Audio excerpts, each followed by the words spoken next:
Roussonetia papifera.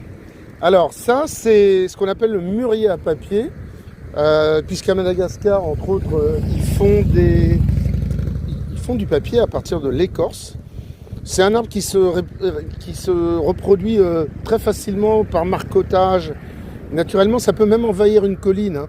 Alors, on l'appelle mûrier à papier. C'est pas proprement parler un mûrier, mais c'est un moracé, tout comme ses cousins, le mûrier, le figuier.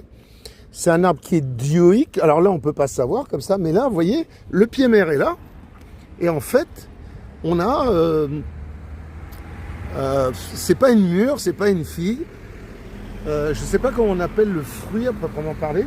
Et vous pouvez voir là que voilà, je vais en récupérer. Je vais en récupérer un. Voilà. Vous voyez, ça ressemble à ça.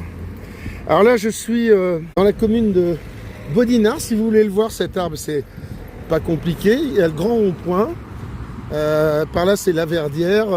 Par là, on s'en va vers le lac de Sainte-Croix. Et donc voilà, cet arbre, j'avais jamais vu de femelle. Je trouve que c'est rare parce que un temps, je vous l'ai déjà dit, j'ai tenu un camping, on était envahi en arbres de haie, c'était super, hein, ça a vite couvert, mais c'était que des mâles. Et ça se marcotte, donc fatalement, ça se reproduit quand même, c'est un genre d'auto-bouturage. Alors c'est marrant, regardez, je suis en train de voir les fruits quand ils sont jeunes comme ça. Eh bien, on dirait des fruits de... Ah, pas d'érable, de... Je vais vous retrouver le nom, j'ai honte. Bon, c'est pas grave, je vais retrouver ça. C'est vrai que quand on le voit comme ça, le fruit, on ne sait pas trop ce que c'est. Le voilà.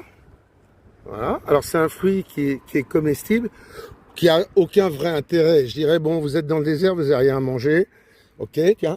J'y goûte. C'est pas mauvais.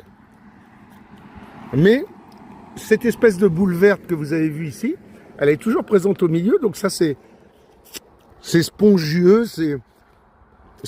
Voilà quoi, c'est aucun intérêt. Par contre, là, on sent des petits grains. Voilà. Et en fait, ça vous montre un peu comment sont faits les moracés. C'est-à-dire que, par exemple, dans une figue, ben, en fait, c'est un fruit à l'envers, comme une mûre à l'envers.